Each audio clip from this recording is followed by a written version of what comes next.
What a great turnout.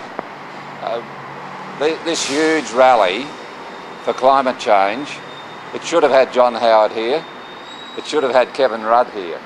This is an issue which tops the economy as far as the concerns of the Australian people are in all the opinion polls, but they weren't here. Peter Garrett showed, Malcolm Turnbull squibbed. But this is where the people of Australia want action. We Greens are going to take action. We go for a 30% reduction by 2020. We go for a 25% renewables by 2020. But most of all, this is a sunny country. We don't have to be polluting the atmosphere, burning forests, digging up more coal to make sure that we have a good lifestyle and we can look our grandkids in the eye. That's what today's about. It's long-term, sensible, responsible planning for this country. What do you say to the Coalition's charge that if it took Greens policy on climate change would ruin the economy? Well, the Coalition should listen to the ex-chief economist of the World Bank, who says if you don't, you'll lose your economy. You must tackle climate change or you're going to go backward. And those countries which take the environmental lead are going to have the best economies in the world. That's Sir Nicola Stern. That's where the Greens want this country to go.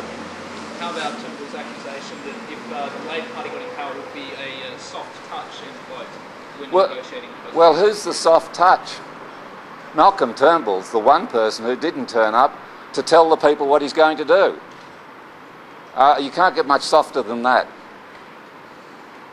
you surprised it was going to happen? Sorry? Yeah, no, I wasn't surprised. Look, it was huge, and it got bigger as the day went on. And what a great show by Sydney of how people are feeling about climate change. And this is a vote-changing issue as we go to the ballot box. And people know about it.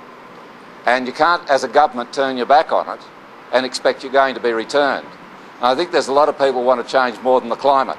They're looking at changing the government in just over a week from now because it's failed to tackle this issue, which makes so many people afraid of the future. We shouldn't be afraid of the future. We should be feeling good about it.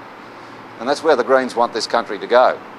In the election, do you think that climate change is the number one priority in most people's minds, or is it just in the top few? Well, look, the opinion polls show that climate change and water are at the top, way above the economy and taxes. Now, I know the press gallery might faint at the thought of that, but that's the feedback I get too. That's why people have turned out in thousands around the country today. We didn't see tens of thousands of people turning out to greet the tax cuts. We got tens of thousands of people turning out to say big parties tackle climate change. They want more than that. They want that more than tax cuts. That's how the people of Australia feel. It's time the big parties cottoned on.